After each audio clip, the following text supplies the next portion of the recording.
someone has something that they're trying to go after, go with their entire heart and to go all in. If you face the inevitable failures, obstacles, anxiety, if you have the mindset to never ever give up, is literally guaranteed.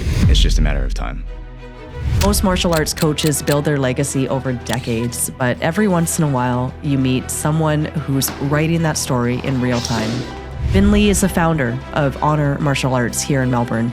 He's a young coach with a younger crew who's already faced one of the toughest fights of his career. At the time, I was fully atheist, and then I'm like, I'm not strong enough to get through this. I just started praying, and I never prayed before. I was like, God, if you're real, like, please show me the way, the strength and the wisdom to navigate this. And almost without fail, every single time I prayed, it was answered, literally the next day. Just a week after opening Honor HQ, the Monash City Council shut his gym down, forcing him into a 6-month battle just to keep the doors open. But what makes Vinh's story powerful isn't just about his resilience and his resolve. It's how he leads. I'm the type of person that just wants the best for everyone. I just genuinely want to help people, but in order to help people properly, sometimes you have to recognize what weight is yours to carry and what's not. Otherwise, you rob someone of the ability to help themselves. But was there ever a moment that you really were like, I'm giving up? Whoa. The mark of a great coach isn't measured only by the fighters they produce, but by the community they create. You know, most martial arts coaches build their legacy over decades, but every once in a while, you meet someone who's writing that story in real time. Vinh is the founder of Honor Martial Arts here in Melbourne.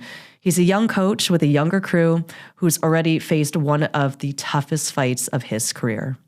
Just a week after opening Honor 2.0, Honor HQ, the Monash City Council shut his gym down, forcing him into a 6-month battle just to keep the doors open. But what makes Vinh's story powerful isn't just about his resilience and his resolve. It's how he leads. He's built Honor around community, around empathy and discipline, shaping fighters who are well-rounded in and out of the ring. With over 80,000 followers on Instagram alone, which is impressive for a local Melbourne-based gym, Honor has become proof in the power of authenticity. People connect not just to the training, but to the values and the culture that Vinh is creating. In this episode, we talk about resilience and community, culture, and what it means to fight for your place before the legend is written. This is Vinh, and this is the Versus Podcast. It is an honor having you, and I don't mean any pun there, but I do kind of mean a pun a little bit. Okay, before we begin, I'm going to ask you a question that I ask all of our guests. When people finish listening to this episode, what is one thing that you hope they'll see differently about the fight, whether that's in sport or in life? I hope that after I share the story of how the gym was built, that if someone has something that they're trying to go after, to go with their entire heart and to go all in. And with that mentality, if you face the inevitable failures, obstacles, anxiety, things pulling you back, because you've gone all in my opinion, I feel like success is, or the achievement of what you're trying to set out to be, to achieve, is literally guaranteed. And then if you have the mindset to never ever give up, it's just a matter of time. So I feel like that's how I was reflecting a lot before coming onto this podcast. And I feel like that's something that I've done, and it's reflected in everything I've done. Whether I've done that on purpose or if it's just like part of my character. It's like all or nothing. It's beautiful. That's beautiful. Let's open that up more, especially for our viewers that might not know the Honor Martial Arts story. Okay, well, let's just start with the latest battle that you faced, or the biggest battle, perhaps, that you faced. You opened up Honor Martial Arts HQ, or version 2.0 HQ, with a lot of hype, with a lot of energy. I believe it was late last year, earlier this year, right, that happened? We opened middle of August of last year. Of last year. Yeah. A week after you opened, the Monash City Council shut you down. Yeah. Yeah. Take us back to that moment. What did it feel like? What kept you moving forward? Okay, so that moment was September 1st. Oh, It's etched into my brain. so that's It was yeah. that's was the like anniversary. Exactly 1 year plus a few days. And it was the day after I got back from a snowboarding trip with some of the coaches from the gym and people from the gym. And that snowboarding trip was like the end of a chapter in my head of 5 months of frantically building this new gym that I'd, to be honest, like stopped myself from doing for so long because I didn't want to take the risk of stepping again into the unknown.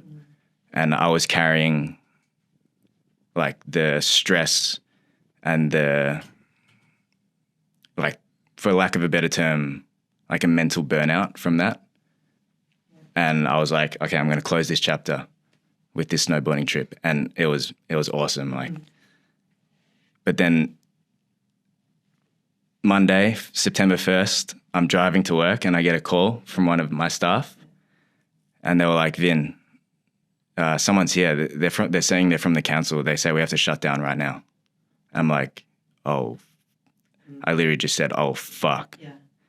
Because, and I knew it was real because we applied for the permit as soon as I got the lease, which was in April. Right. And it was at the final part where it's called the advertising period, where there's like a poster and then everything's pretty much ticked off, except if someone wants to do a written complaint objecting against it, this was the time. Okay. And it was like the last day for the poster to be up. So when the council was like, you have to shut down until we like finalize your permit, I was like, fuck. But I thought it was just going to be a week or two. Yeah. Yeah. So it didn't surprise you to get the news. It did. It did. Because the location of the gym is literally ideal. It's out of the way of everything. There's like unlimited parking everywhere. I got to know all of the neighboring warehouses as well. During the 5 months that I was building it, like I was giving them supplies. I said, once we open, I'll have you guys up and we'll have a beer and I'll show you around the gym, that kind of thing. So it was baffling to me. Like the council would only come if someone told them to come. Okay. That's the thing. We are so tucked away. We didn't even do a massive like build of a new wall or anything. Right. Everything was internal. Right. So we were just really quiet. Yeah.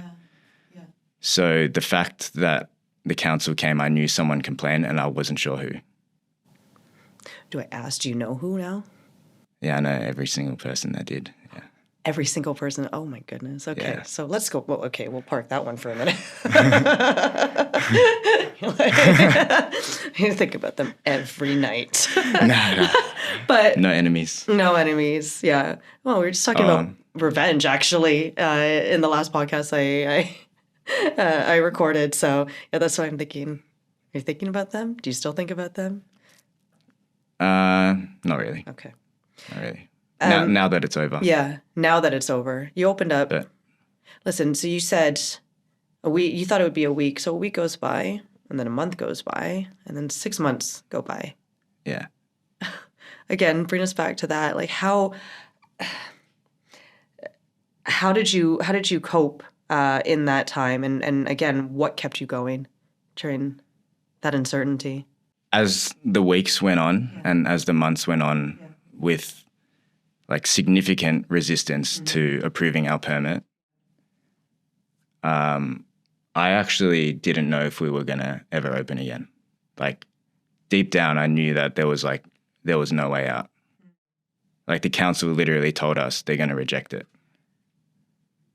And so they came and visited the site like 3 or 4 times. I explained the situation and I was urging for them to look at things in a logical manner.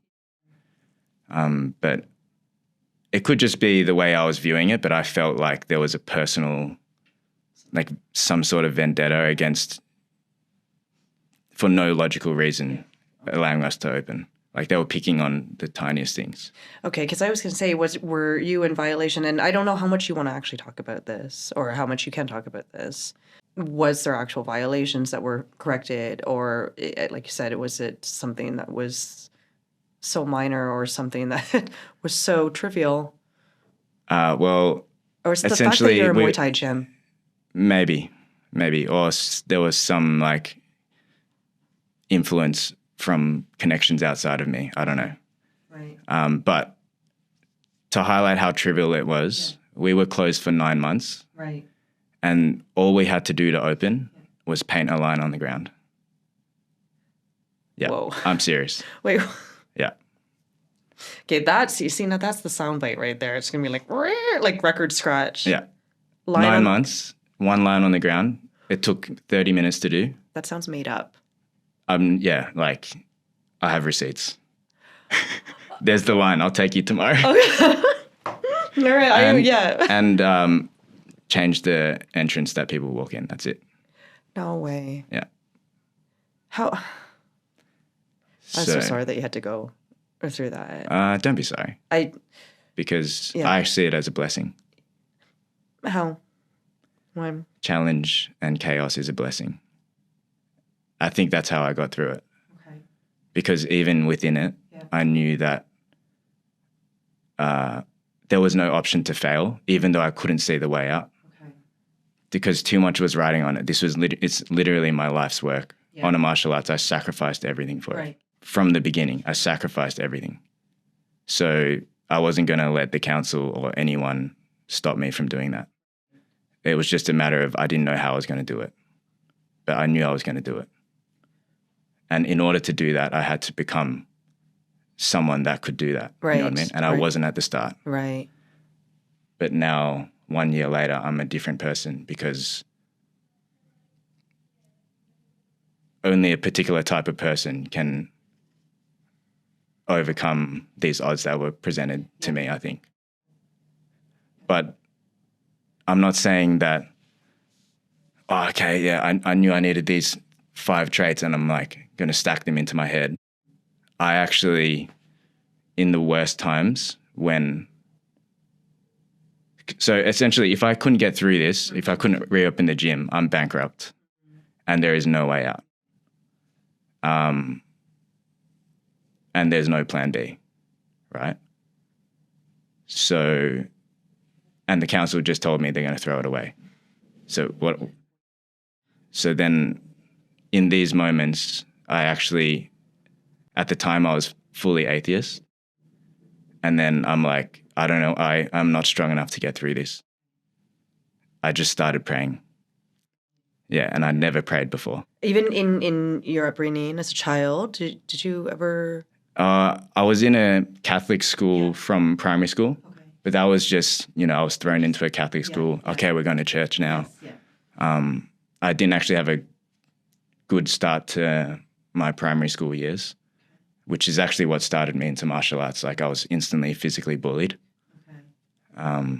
So then my parents put me into, but what was I talking about? We were talking about how you found comfort in praying and perhaps your faith now or your relationship with God without putting words into your mouth. Yeah, I started praying and because I felt like there was no way out, I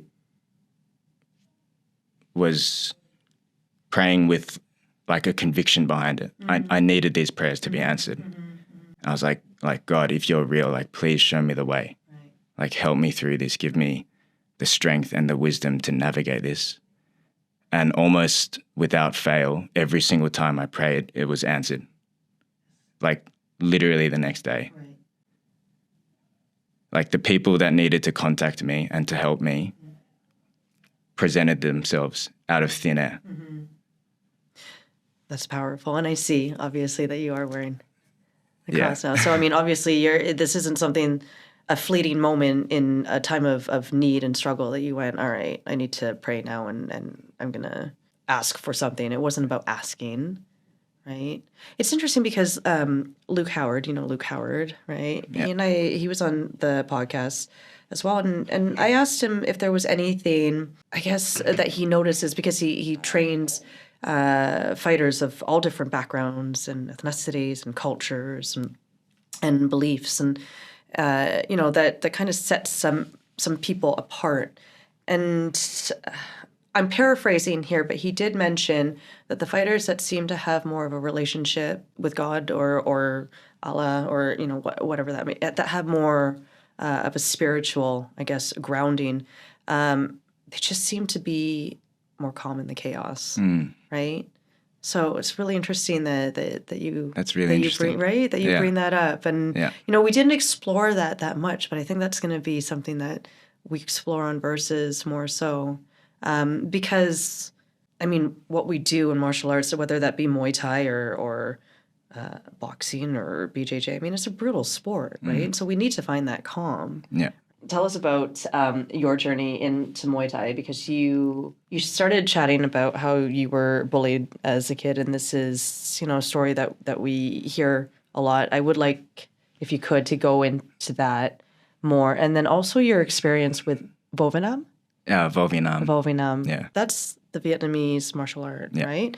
Okay, so could you bring us back to when you started Vo Việt Nam, and then what brought you into Muay Thai, or what brought you into martial arts in general? So, I started Vo Việt Nam when I was grade 1 maybe, or prep. Okay. And what is Vo Việt Nam? It's essentially like if you mix karate and taekwondo and like kung fu. Okay. They do like weapons training as well. Really? There's some hectic moves where you'll do like a scissor kick onto the neck and then like go into... I never got to that level. I was only like... I was like, could you show us right now? Yeah. But then we can it's clear like, the spot, right? Like you do okay. Yeah, I cannot do that on the record. Okay, tomorrow at the gym. Oh, yeah. I think I'm sick that day. You're supposed to be there giving me a tour. Oh, yeah. Yeah. Training me a little bit. Anyway, okay. Yeah, so I did that from, prep till maybe 11 years old, so 5 years. Okay. But it's like when you put your kid into a martial art, it's like you go there for the discipline to learn particular movements, memorize the kata. Yes, yeah. And then it was like a social thing as well. Okay. They would do sparring even for the kids maybe once a month. And that was my favorite day. Yeah. Yeah. The katas and stuff, like I would still really want to do it really perfectly. But if there was boxing gloves involved, I was like, let's go. Why was it your favorite? Just because, did you want to hurt somebody, or were you just like, or did you win all the time? Or? Nah, I just loved the adrenaline. Yeah, okay. Yeah. Yeah, okay. It's just that's when I felt like the most happy. Yeah. Okay. But my parents were the ones that put me into the martial art, because when as I was saying earlier, when I went to primary school, my brother and I were both like immediately bullied. Like there was this one moment where I remember buying a cupcake from the canteen with all my coins, and then I think this bigger kid, grade 4 or 5, just randomly pushed me against the wall by my neck and like took my cupcake and my coins. Oh my gosh. Yeah, I did not feel safe. Yeah, no. But martial arts, I felt safe. So what happened? You go home, you tell your parents that you were bullied, and then I was like crying. Yeah. And then they probably spoke to the principal or something like that, but things didn't change. So then we actually moved schools. Okay. And then it happened again at that school. Yeah. For a couple of years. I was always so scared of this one particular guy. And like I still have in my head, we were driving to school, and then this person that was bullying me was walking alongside, and I was like, oh, I have to hide. Yeah. Yeah, but I don't regret like going through that. I mean, I can't remember it that much anyway. I was a kid, but I'm grateful for it because it led me to martial arts. Yes. Yeah. And maybe is a reason why I have like a lot of empathy towards people that don't believe in themselves or like are the underdog. Like I always will stand up for someone that's getting bullied, always. Yeah. Like I can't help it. Like, I'll get really angry. Yeah. Yeah. I feel like this is a common trait with martial artists.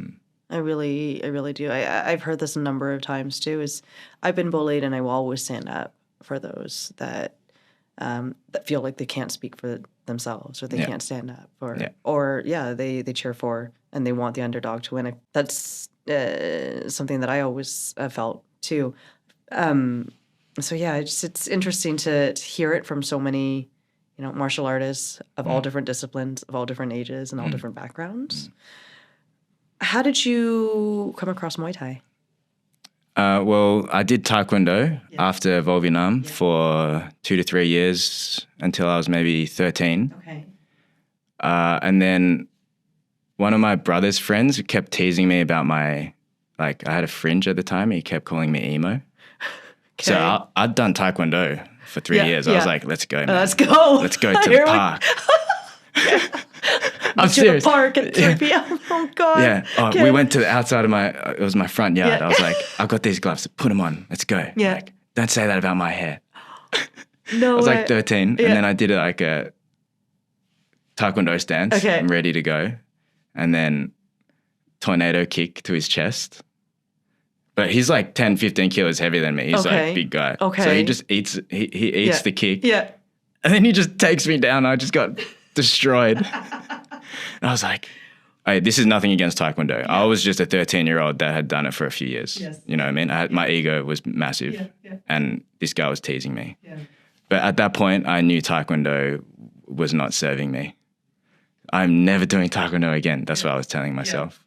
Yeah. And on Victoria Street, there's this gym. When I was 14, Dominance. Okay. It said Muay Thai at the top. Okay. And this was a period of time when I also just watched Ong Bak. Oh, gosh. So I knew what Muay Thai was. Yeah. And would always drive past with my dad. Yeah. And I was like, please, can I try Muay Thai? Yeah. And then I signed up with my dad and my brother. No way. Yeah. Oh, cool. So then we all trained together. Really? And then my dad eventually couldn't be bothered. Okay. And then my brother trained alongside me for a couple of years. Okay. But I was obsessed. Yeah. From then till now, I'm still obsessed. Yeah, yeah. And then you started competing, right? Yeah. Okay. And then you went, so wait a minute. Then you went to university, and then you started honor pretty quickly after, right? Yeah. Right out of university, you started honor. Nah, I started when I was 25. Okay. I graduated physio when I was 23, maybe. Yeah. So I took a gap. You took a little bit of a gap, but then you went right into... No, I didn't start honors right after that. Okay. So I did my physio degree. Okay. Bought a one-way ticket to Southeast Asia. I wanted to just explore, have a gap and train. Mm-hmm. And then 6 months in, there was an opportunity to come back and run a mobile martial arts PT branch of a PT company. Okay. So, and I was like, that's a mad opportunity. So then I just flew back. Yeah. And then I did that for a year and a half, 2 years. And then circumstances led to an opportunity where that PT company no longer needed the studio that they were using. And I was in a stage in my life where I just wanted to build something of my own. I was putting a lot of effort into this job, but I was like, I really want to just build a Muay Thai community. Yeah. Yeah. So they were like, you want to take over the lease? Yeah. But you have to decide now. Sure. Yeah. It's you got a day or two to decide. And I was like, fuck it. Yeah. And then I just did it. Good for you. Did you know that I had a gym before Anna? Called Vin's Gym? Did you? Did you know? No. I actually haven't posted about it. No. Yeah, I know about Honor 1.0 because that's where the first video was. There's actually an Honor 0.0. No way. Yep. Oh, okay. You want to talk about Vin's Gym?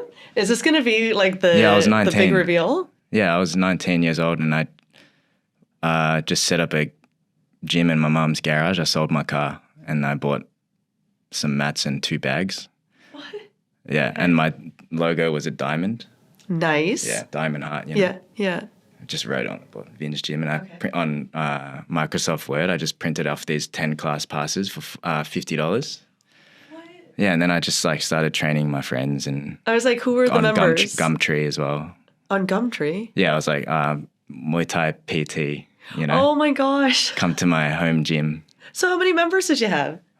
Maybe like 15 or 20. In your little gym? Yeah, but with like two we had a few bags? classes, and like $5 per class. And I would run circuits and stuff. Ben, that's amazing. Oh, is it? So that's how that's But how like I knew like, That just means that you always wanted to open up I always wanted to, yeah. Yeah. But I didn't think that it was like a viable career or anything, But again, I think that just also points to the fact that you just wanted to build a community and get people together to do Yeah, some because cool those workouts shit. at Vin's gym were the best. I would join in, we'd do like 100 Club. Yeah. You heard of 100 Club? What's 100 Club? Oh, you do like, Don't make me actually, do that tomorrow. Fight Gone Wrong. We'll do Fight Gone Wrong. Oh, Funk yeah. Funk Master, MMA. Yeah.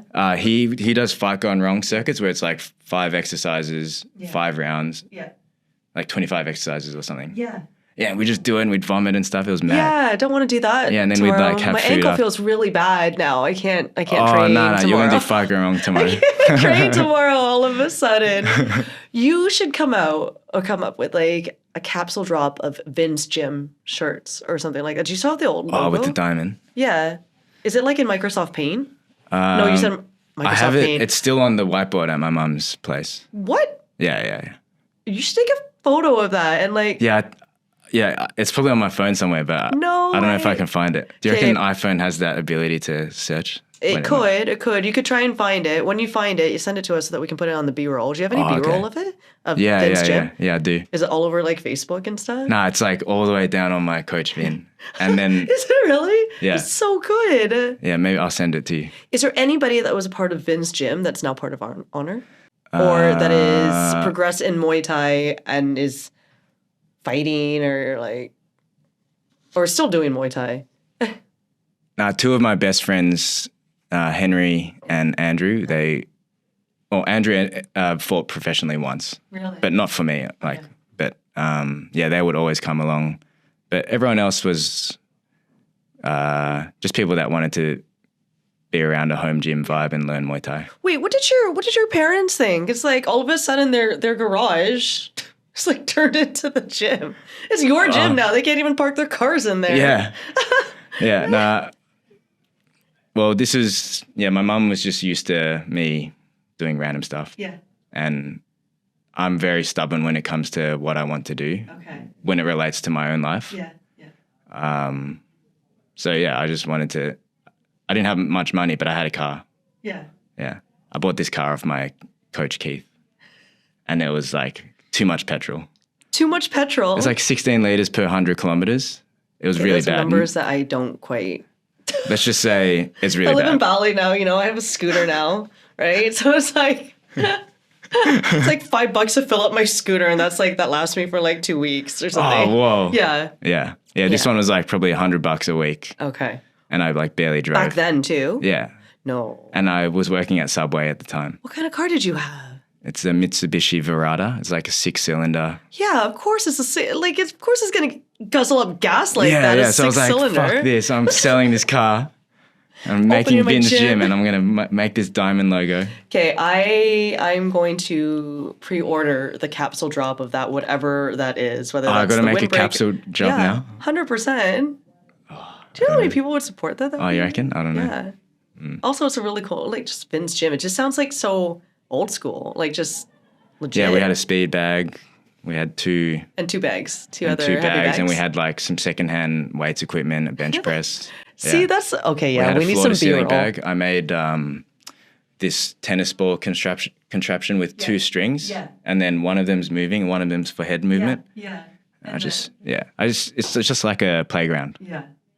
which I still have that similar energy Yeah. when I run Yeah. like on a martial arts. I want people to feel like it's like a home gym, Yeah. but like massive now. Oh, I can't wait to see it. Now I'm getting ahead of myself in terms of talking about the sport because I want to keep coming back to your resilience in building Honor HQ, right?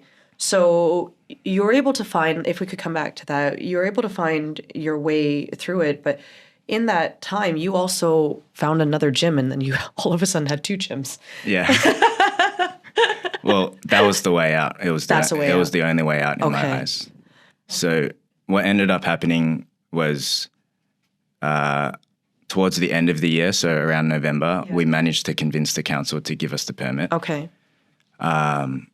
Which they did that, and then there was a 28-day period where, again, it was a chance for the people that objected to the permit get an opportunity to decide whether they want to escalate it to court or to VCAT. So it's like another opportunity. Yeah, it's another You're chance. just It's like, waiting for... here you go. It's like, whatever you say, like, we can go to court now. Yeah, yeah.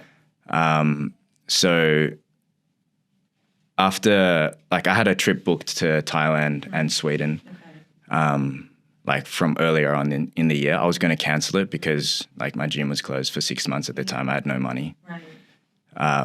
I didn't have no money, but you know, there was no income. It wasn't a fun time. Right, yeah. But I was like, okay, I think we've made it through now. I'm going to go and enjoy Thailand. Okay.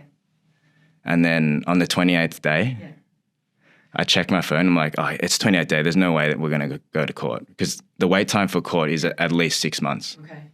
So if I refreshed my phone at that point, I knew that the gym wouldn't open for 6 more months. And this was the last day. I ordered a feast. Yeah, yeah. I ordered like so much food. It's like, fuck yes. Yeah. I'm going to come back. The gym's going to open. I was planning the timetable, everything. Yeah. And then I refresh and then we're going to court.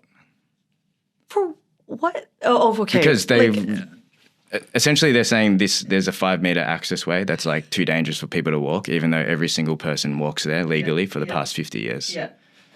So we had to go to court now to tell someone with actual logic and reasoning that, come on, man, like, let us just open up.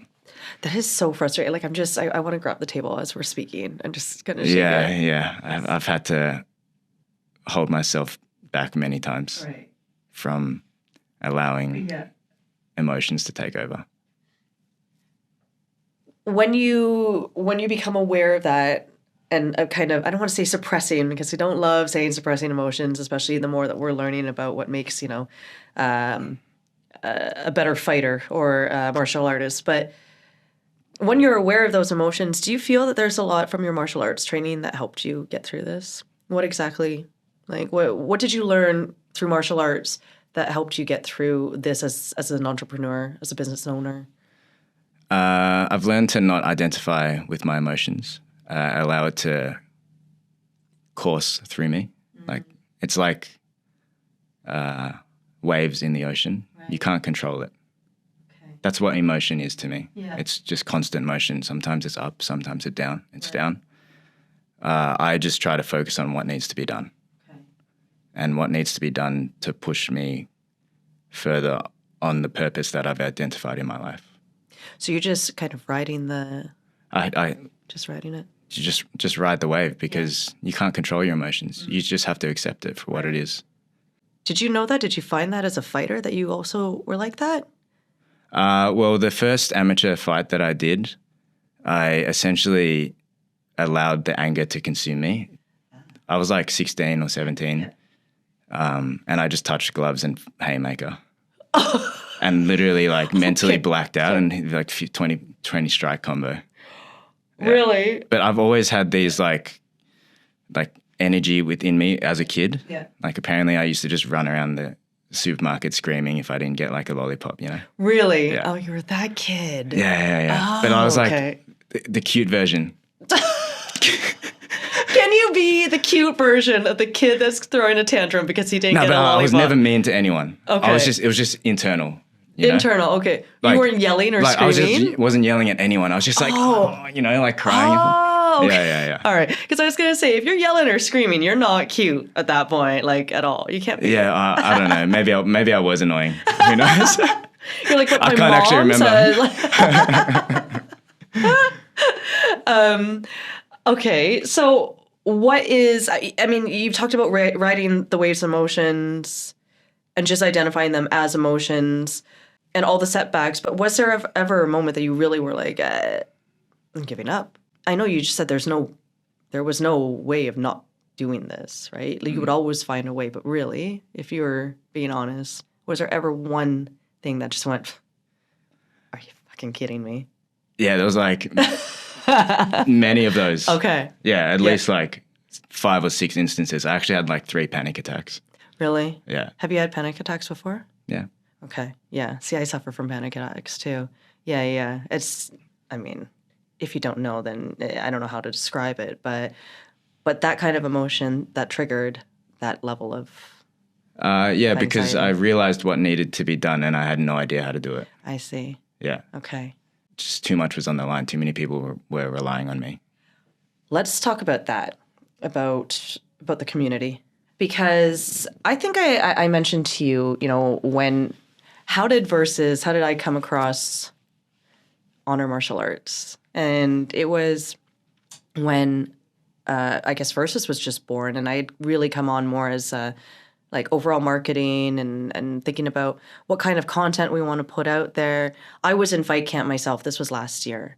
And I remember, maybe just because I put in fight camp or something like that on YouTube, but you, Honor Martial Arts, had some videos of some of your fighters getting ready for their fights. So obviously they were in fight camp. So maybe that's how I found it. But I remember just watching your videos, watching you with your fighters, kind of going, you just seem so authentic and genuine and really focused on your community. And I sent the video to the founder of Versus, and I said, you know what, when we do launch our content, this is what I want our content to be like, right? And I want those values to be, shown in our content. And it's interesting now that we're sitting across from each other, right? It's just crazy. I love it. But the community has always seemed like not just a value to you, but like the grounding force. You don't seem like you're doing this to become a coaching legend, to open up, multiple gyms, or to do it for the money, right? And so when we talk about community and when we talk about Honor being closed for 6 and 9 months, was it? It was 6 months, and 6 then we months. opened another location. That's right. Yeah. How did that affect you as the coach, as the business owner, but as the community builder? Because you did put out a video too, where you were interviewing some of your athletes, and I think you were at a temporary gym, and people were saying, like, I have no routine right now. Yeah. I'm lost without my friends. And it looked, and I could tell how much it deeply affected you. So, yeah, if you could you talk to us about that? Well, I see community as something that's like, a positive community, as something that is really rare in society now. And I don't think it should be. To be able to be surrounded by people that like share strong values, that will uplift each other, that'll accept each other. And I want to be in an environment like that. I see Honor Martial Arts as like my home. I'm literally there more than I am at home.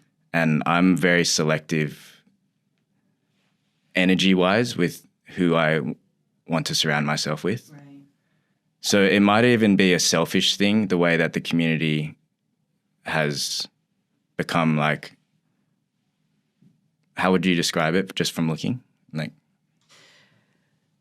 there's something very, I want to say honorable, even though, right? You all seem to honor and respect one another, the gym itself, the craft, the art. There doesn't seem to be any ego in there, which is kind of rare. And maybe this is because this is what I'm seeing on the videos, but I feel like what you capture on the videos is it's not edited that much. It's pretty, really. It's pretty spot on, right? You guys don't really edit. That's again it's why just I my appreciate cameraman talking over the top. Yeah, like, oh crap. Like when you guys are in Home Depot or something, like, or like even when you're making the Wall of Honor, right? Again, it just seems that you're not in it for your ego, which is one, like a very big thing, which I don't find with a lot of coaches, or older, I guess, old school coaches seem to do it a lot for the ego. You just are building this, like, there's a vibe there. It seems like a really chill vibe that is focused on on respect, but on mastery. Like they want to do, and they want to perfect what they're doing, right? They're not just sure, there's probably some like shit talking going on or just some hanging out, but you seem to create a good, welcoming vibe for that. It's two things that I try to do on purpose. It's having a place that accepts you for who you are, but then creating an environment that challenges you to be the best version. Like that's what the goal is. Right. And I'm constantly trying to improve the environment, because that's the variable that is like controllable. From a systems point of view, you know, like the way classes are run, how coaches interact with members and things like that. But the other thing that's in my control in terms of creating an environment that's accepting is how I, as the owner of Honor Martial Arts, interacts with every single person that comes in their door. And from the beginning, I treat it as if they're coming into my home. Right. Because in my head, they literally are. So if someone was coming into your house, like you're gonna say hello genuinely. I'm really bad at masking my emotions. So if I'm not high energy, I will greet them not high energy. Right. If I am high energy, I'm just going to be like weird as. Yeah. You know what I mean? It's like whatever I'm feeling, whatever I'm thinking, generally I will say it. Yeah. And I feel like that gives the other person permission to do the same. They don't have to mask. No one really has to mask around me. You know what I mean? Yeah, yeah. Like you don't have to be high energy around me or low energy. You can just be yourself. Just be yourself. And I will accept you for who you are right now. It's a safe space. It looks like a safe space. Again, then that comes through in the videos, right? You've done a good job. I mean, I haven't been to the gym yet. That's my visit tomorrow. Yeah, we're going to test it out. I know, we got to test it out. Imagine if everything's fake. I'm just there like whipping people. Hey, have fun. Your switch kick sucks. Speaking of which, how do you deal, or have you ever had to deal with absolute assholes in the gym? Yeah. Have you ever had to kick anybody out? Yeah. Really? Yeah. How do you deal with that? You just got to establish a boundary explicitly and highlight that boundary's been crossed. Okay. So that's like one chance. Yeah. And depending on like what behaviors they're displaying will affect like how many chances I might give them. Really? You know? Okay. So like complete red flag is if someone goes way too hard in sparring, uncalled, like essentially assault. Yeah. Right? Yeah. So that's happened twice with people that like essentially just turn up to sparring, you know what I mean? Yeah. So we all know some of those people. Yeah. Yeah. You're like, I haven't seen you in a week. Yeah. So for this particular instance, this person essentially did like 5-6 full power punches to someone in the corner. And I said, like, break it up, like, get out of the fucking ring. Yeah. I got the security footage. I said, like, explain yourself. Yeah. And as I was showing the footage, other people started coming from the sparring class being like, this person was doing the same thing. And then I was like,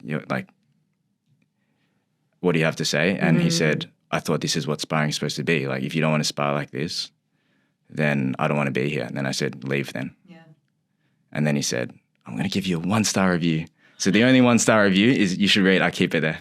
Oh, I mean, I can't delete it, but I like that it's there. Yeah, just because he was describing everything he did and he had no accountability to how he was endangering people around him. I was like, good, leave it 1-star review. Yeah. Because I was like, anyone that agrees with you, don't come. Yeah. Yeah. Good for you for doing that. I think it's how, I mean, your values and how strongly you hold your values. What are your values? My values are honor, integrity, compassion, courage. And is that's within you personally, and you've brought that to the gym? Is that honors values? Those are honors values. Those are honors values. Yeah. I love in one of your videos you were talking about teaching movement patterns or different styles, different strikes, etc. But you broke it up into kind of two ways of thinking. One being, I guess, a physiological perspective, and that's from your movement background. But then the second, you were talking about from how you teach your coaches, or how you bring that to the coaches so that they can in turn bring those values to the members. So tell us about like how you're selecting your coaches and how you're just making sure that they do identify with those values and they do uphold those values. The way that I've built the coaching team is probably not the best way to do it business-wise, but they were like, I was friends with them first. Okay. And then a lot of them I built up within the honor community. I see. So then Were you their coach? And then I was their coach as well. Gotcha. Okay, yeah. Except for Simon. Oh, okay. Yeah, he started Muay Thai in Singapore and Thailand. I see. Okay. Okay. That's kind of like the character check for me. Yeah. Like if they align as students, Yes. and if I can pass on certain skills to allow them to teach it as a coach. Right. Like that's the teachable part, whereas the value part is you can't really teach it as efficiently, I would say. Yeah. So yeah, I love my coaches. Yeah. Yeah. And I don't know if it's a character flaw, but I can only be around people that share my values. So then it kind of like goes hand in hand. I think that's why you've built such a strong community and strong brand that seems to translate outside of the four walls of your gym. I mean, there's 80,000 followers that you have on Instagram alone, right? That's really impressive for a local Melbourne gym. Yeah, it's pretty random as well. I was going to say, how did something. okay, because I mean, as you know, I live in Bali where the gym communities and memberships, it's like 80, 85%, 90% transient. So of course, follower count on Instagram or whatnot, it's going to be quite high because you've got all the travelers going in and out, right? Yeah. But being Canadian and being at some of the gyms, in Toronto and then in the Midwest where I used to live too, local gyms don't usually have a following this big. Mm. So why do you think that? Is it because of the content and what you brought, or what? My goal was to document and tell the story. Yeah. Because this is an adventure that I don't know how it's going to end. And I just want to remember the points along the way. So, is it something different, do you think, than when you were growing up, taking martial arts, obviously with social, with the content, with the ability to be our own storytellers, right? Now you're bringing that, or you're taking that and harnessing that energy. So is that kind of the difference? Like, how do you see yourself, or how does Honor set themselves apart from other Muay Thai gyms, not just in Melbourne, but in Australia, around the world? From a marketing perspective or from a... Yeah, let's go from a marketing perspective. Let's do that. We'll share the highs and the lows. Yeah. Whereas maybe... And we'll share the highs and the lows, and we're not going to sell you anything. Really, except if I think it's really cool, like this jacket. Which is the jacket. I mean, the jacket is really cool. It is. I don't know if that's still going to be available by the time. No, it won't be available. So. All right, you're like, it's already sold out. Just went on sale 4 hours ago. 11:59 p.m. this Friday. Okay. Oh yeah, that's right. One drop only. Yes, that's right. No restocks. It's what you say. Because I just see the business side. I see it as a game. Really? It's just funny. Because I have no desire for material things really, except if I'm hyper fixated on like a hobby, then I want money to, like, for example, I got real into golf. Okay. So then I bought everything related to golf, and I like really suck at golf. I was gonna say, are you good? No, I'm good. Like, I'm really inconsistent. I'm good at being inconsistent. Yeah, and I've only broken 100 once. So anyone that knows about golf, you can. That is really bad. Yeah. Okay. Like, I know what a birdie and an eagle is, and you don't want to get a bogey. Yeah. So like the lower the number, the better. Yeah. Yeah. Okay. So it's like my lowest is 100. Is that so really that's really bad? Yeah. But it's because I'm too stiff, because I'm like afraid of hitting it badly, which correlates to what happens to a lot of people in martial arts. There's that plateau period where, you can't possibly get to flow state because you don't know the actual movement pattern properly. But isn't that also with your breathing, with your, with just how you're kind of, I guess, in tune and aware of your body, like we talk about interoception and just seeing, what's going on with your body. Like, you should know that from fighting too, right? Yeah. So can you not get that in golf? Can you not get to that state in golf? I can, but then when you add in the pressure of, okay, I need to do this, but then this has to happen, then that's when I like stiffen up a bit. You know, it's like I'm not free from outcome. Like I'm relying on something that's outside of my control to a certain extent. Okay. What do you enjoy more now, golf or hitting the pads? I always go back to Muay Thai. Yeah? Yeah. So you wanted to grow the community. Tell us like what is that community day to day now? Like what does that look like on a daily basis in honor? Yeah, we're just mucking around, training together. When it's class time and when it's training time, like I become a bit different. It's my coaching hat. I've become very direct. Because I feel like, especially for people that have the ambition to compete or have competition coming up within the next like 2 to 3 months, you know, like essentially if they're in fight camp. Yeah. My philosophy with coaching is like be someone they can trust, but you must be direct. Okay. Because again, this is just my philosophy and I could be wrong, but I see fighting as it's very dangerous. You know, it's probably the most stressful situation a human being can be in. Like to tap in on purpose, you know, like you're choosing to be a gladiator for like a couple $100 and you have to sign a death waiver. You know what I mean? Yeah. Like it is cooked. So I see my responsibility as the fight coach is to replicate an environment to test whether they can survive that fire. And that's both in a physical sense, like some harder competition rounds, clinch shark tanks and things like that, but also from if I'm cornering someone in a fight and things going wrong, I have to be direct. This is what you have to do. So I need to see if they can handle that in training as well. Right. Yeah. How do you see that? Because we actually, just earlier with Michelle, we were talking about, and with Luke too, we were talking about pressure drills, right? And just drills that you know you're not going to be able to win. You're not supposed to win them. Yeah. Right? To kind of keep your, I guess, composure, your calm, or at least your wits about you. But as a coach, how do you recognize that, you know, a fighter's in trouble or is not, like you need to bring them back in some way and get them grounded in some way so that they are present for the last round of the fight at least or whatnot? How do you recognize that? How do you work with that? And how do you keep your calm through it? Or if you see someone that's your student that's like not mentally present in a competition, or is this in training? Let's go both. You know, Michelle was saying you need to train for that.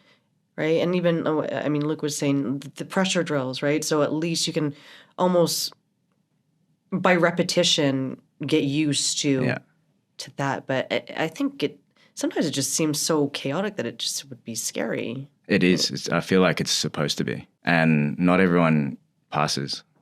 But that's what makes... What happens when somebody doesn't pass? It is what it is.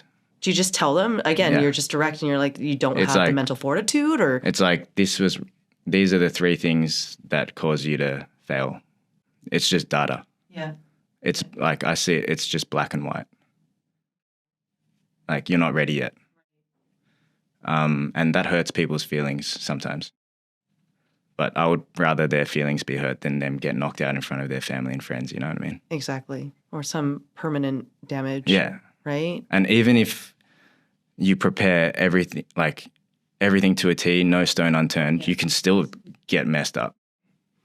And I think that's a reality that a lot of people coming into the sport that have big ambitions to fight, amateur, professional, whatever, they don't really understand what they're getting into. Fighting to me is like, it should be, the training for it should be harder than, not in like, I'm not saying RPE 9 out of 10, 5 days in a row. I'm not saying that at all. There still needs to be periodization and things like that. Yeah. But in those moments where this session is here to test you, those sessions are extremely important in my mind as a fighter. Because that's the difference between a normal athlete and someone that's stepping in the ring for combat. Train hard, fight easy.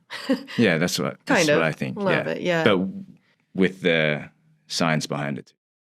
So then my day-to-day like thinking and rumination is how do I balance that? It can always be optimized, you know? Yeah.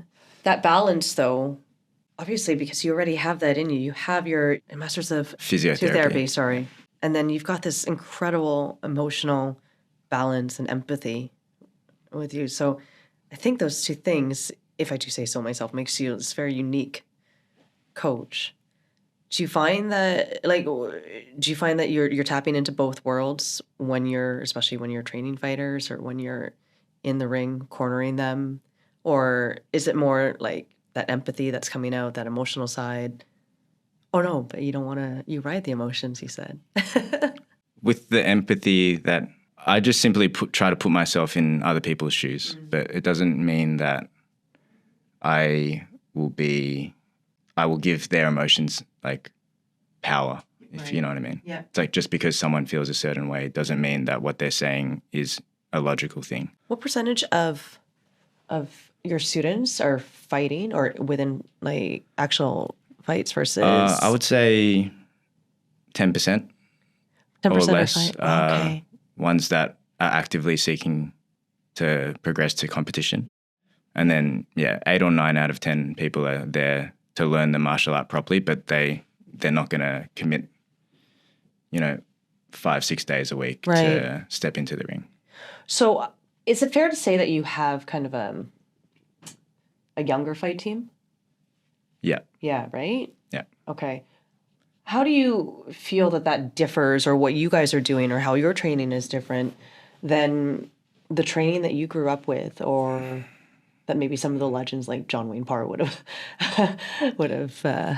I feel like, so I trained under a man named Keith Grant. He owns Monarch Muay Thai now. Okay, you just had a sparring session with him. He was the one that like essentially mentored me and coached me like from the age of 14, 15. And he was ex-Scottish Army. He essentially was like, this is what you got to do. This is the formula, like Thai style formula, like bag work, knees, run, etc. Like do it. And then if I didn't do it, like I would know about, like one time I skipped the run. Don't skip the run. Yeah. And I'm like 16 at the time, 17. And it was thunderstorming this day. I actually spoke to him about it the other day. He doesn't remember doing this, but it was full thunderstorming. And he's like, Vin, did you run? I was like, oh, nah. And he's like, go run 10 kilometers right now. Yeah. And this was after training. So then I was like, all right. Yeah. And I just ran in the rain. Yeah. And another time, I got hit in the stomach and I vomited on myself. Yeah. Okay. And then he was like, clean it up, keep training. I mean, it doesn't like, yeah, okay, that tracks. And then he would hold pads for me, give me some, like tips about what to improve on here and there. But a lot of the way that I trained as a fighter, and I had a short fight career because of various circumstances. But it was just probably 20 to 30% was like IQ, and then 70% was heart. And you're in there to fight. You go and fight. Really? Yeah. Whereas now, like even the way that I run Honor, it's like I try to conceptualize things a bit more and like break it down into, part practice, full practice. Let's try to make sure that the movements can be learned properly. But I can't forget the roots of what fighting is as I understand it, which is at the end of the day, often whoever wants it more will win. It doesn't matter if you have the perfect skill or the perfect IQ. But to be the character that wants it more and knows they can go after it requires like a lot of pain and chaos that you've gone through, not just necessarily in Muay Thai. It could be other things. But it's like building the evidence or the bricks in the foundation of your self-esteem. Like each brick is painful to get, but it should be painful because that's That's what you're going to fall back on. I've felt this before and I got up. So yeah, the environment I'm trying to create is an environment that allows those bricks to be collected. But not everyone can get the brick, you know?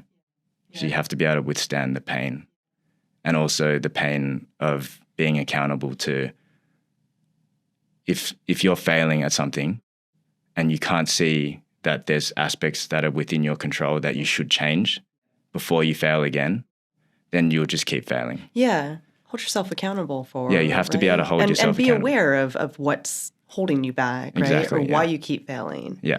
And, you know, I would only hope that, again, as martial artists, we have a little bit more awareness in that regard to be able to progress, right? So, yeah, like why, because you said only 10% of the honor athletes are fighters, and the rest are there to hopefully improve their craft and their skill, right?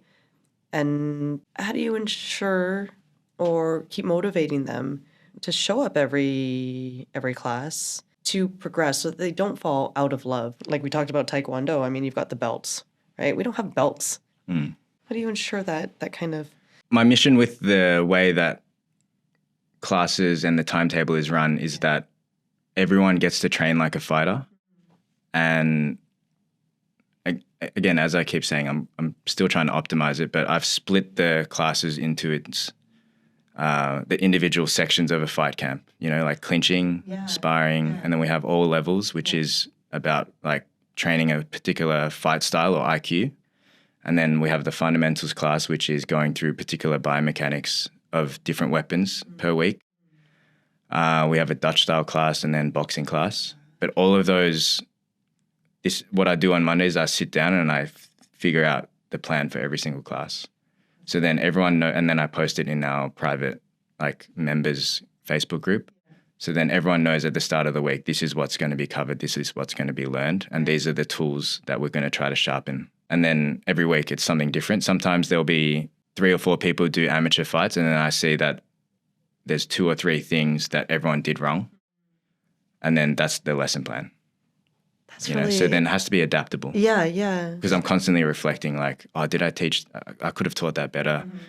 Let's have another go, or let's change the drill to this instead of this. Which means, because I can always get better, that means there's always something I'm doing wrong. But that's part of the painful part of accountability as well, because then I know it's like, oh, maybe this fighter didn't have their guard up and I should have known, you know, and they shouldn't have gone a clip with that. But then hindsight's 20/20 as well. Right. Brilliant. All right. If somebody writes a story about honor martial arts 10 years from now, what would the story be? What would the chapters say? Whoa. Chapter 1 was risk it all. That's when the opportunity to take over and build the gym, and then that was my life savings. And then chapter 2 is survive, because we had to shut down actually 5 times during lockdown with the COVID. Yeah. That was character building. Okay. I had no idea how to run a business. Yeah, yeah. And now suddenly I have to survive doing online classes. Yeah. So, yeah, chapter 2 is survive. Episode for that. Okay. Yeah, a lot of stuff has happened. Yeah. I did not have a mustache at the start of my journey. Thank you, Honor. Oh my gosh, we didn't even get into that. Like all the setbacks. Yeah, 5 lockdowns. But about the pandemic. A lot of other Muay Thai gyms went through that. Well, but yeah, we came out. Again, I see that in hindsight as a blessing. I was actually at the point where right before the lockdown was announced, I was like, I wasn't going to do it, but this was probably the closest I was to giving up because, again, I had no idea how to run a gym, no idea about systems, no idea about GST or anything. Yeah. And like I was barely making ends meet. And then I was like, I don't think I can do this. I'm working like 16 hours a day, like just eating 2-minute noodles, you know what I mean? Yeah. And then the lockdown happened and I was like, oh, wait, everyone has to rest now? Yeah. So that was like, it sucked, but then everyone just stayed at home playing Call of Duty. Yeah. Yeah. So I was like, I'm going to start an online timetable. Yeah. If people want to continue supporting the gym, you'll have access to this and I can do online PTs with you and all that. Yeah. And I'm blessed that enough people stayed on their membership so that we were able to survive the lockdowns. Yeah. But it also gave me the space to pause, right? Yeah, forced to pause. I wouldn't have done. How else? Yeah. And I'm sure a lot of people can relate. Where lockdowns, it's like a bittersweet memory, but there's a sweet side where it's like, oh, I got to spend time with people. I got to slow down. Yeah. You know. Yeah, definitely. So yeah, that was actually a blessing with the lockdowns. Okay. And then chapter 3, consolidation. Okay. Because when the last lockdowns finished and it was never, I was like, okay, full send now. Yeah, yeah. Let's make sure that when I look at a business, I think of, at least with Honor, I think of 3 things, and anything else outside of it is a waste of time. Okay. Number 1 is the delivery of the product, which is in this case the service, and then how people feel and whether we're aligned with the mission. The mission is to empower the community through martial arts values and training. Okay. Number 2 is the brand or the telling of the story. That's, for me, that's what business is. If people know who you are and what you stand for, that's all the sales that you need. Right. And then number 3 is optimizing the systems to build these 2. Okay. That's all. And then that's everything I do. Yeah. So that's what I consolidated in chapter 3. Okay. Okay. And chapter 4, well, I'm just spitballing all of this. That's great, though. Chapter 4. I'd read the book. I would say glass ceiling. Yeah, so we consolidated, we grew, and then the space was too small. So it was actually damaging the brand and the experience. Okay. So then those were like small, there was like yellow flags, like a lot of people are saying they're bumping into people, like, oh, one person rolled their ankle here. Okay. You know? Yeah. So. Yeah. That was at 1.0, right? Yeah, this was at 1.0. Because the gym looked small in the video. Yeah, it's very small. It's probably like 170 square meters on the inside. Okay. Yeah. Yeah.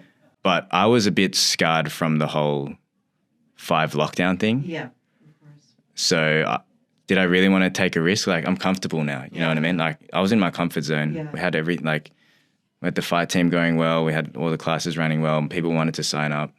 Social media was like popping off, but I never really looked at those metrics that much as like, oh, well, I'm so cool now. It's like, oh, well, this is weird as like, what the hell? Like, why did that video go viral? I'm just punching a bag or something. You know what I mean? Yeah, yeah. I'm like that with verses sometimes. I'm like, oh my God. Yeah, all your posts are like, going hectic. It's hectic. It's a trip. Yeah. Okay, so that's chapter 4. Yeah, so chapter 4 was hitting the glass ceiling, and then chapter 5 is stepping outside of the comfort zone again, like massive. Yeah. But I knew there was no choice. And part of the reason was I heard this podcast from Elon Musk. He said, if you're not growing, you're dying. There's no such thing as plateau. Yeah. And Elon Musk said that. Right. So I was like, the business is dying now. Yeah. You know, the brand is getting affected. I had to take that step. And then I felt like a sign that was given to me was the landlord of Honor 1.0 was like, if you want to stay here, you're going to pay 30% extra in rent on a 3-year lease. For the space. For the same space that was like leaking and they didn't respond to anything and stuff. So I was essentially like, get fucked. Like, I'm going to find another place. Yeah.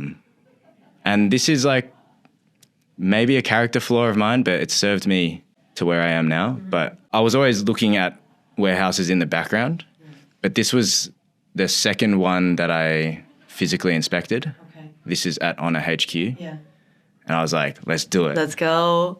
So then I did it, and then everything went wrong. What chapter are we on now? But everything went wrong.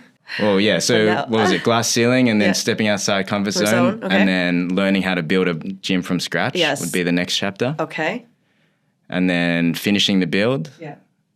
and then the next chapter would be dealing with impending doom, surviving, and then the chapter after that would be finding a way out. Okay. No, chapter before that was finding God, Yes, I was going to say. Yeah. Okay. and then through that, finding a way out. Okay. And then speaking from as the person running Honor, like I can only speak for myself. I can't speak for the community of what chapter they're in. Yeah. But I'm in a chapter of becoming the type of person that can run these 2 facilities Right. and take it to where it needs to be. Because I have no choice but to make this gym like, quote unquote, like incredibly successful. I have no choice now. Yeah. I have Yeah. 2 gyms. Yeah. Now I was know. not planning on it. Yeah. Yeah. You know what I mean? Yeah. But I don't want to, success to me with the gym is defined as what I said, with the mission and empowering people. So I need to be able to scale the gym without losing what made it special in the beginning. And that's all I can think about.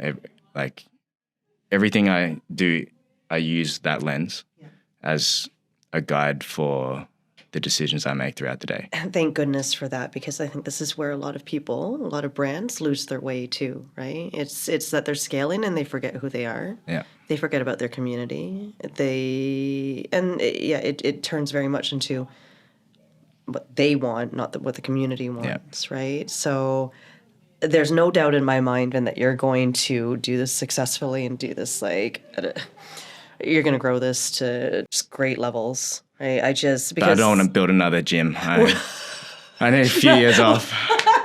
So some sort of online community, I don't know. Okay. We can help you with that. Let's look at that. In our closing, there is one question that I usually end with. The final question, Vin, is what truth has your journey so far revealed to you about yourself? 2 things. Number 1, I feel like I now know that I'll do whatever it takes if I care about something enough, and nothing can stop me. And I know those aren't words anymore, because I've it's not just words. And then number 2 is, well, I'm the type of person that just wants the best for everyone. I just genuinely want to help people, but in order to help people properly, sometimes you have to recognize what weight is yours to carry and what's not. Otherwise, you rob someone of the ability to help themselves. And to help someone, you have to be strong in yourself and know what you stand for and know what your boundaries are.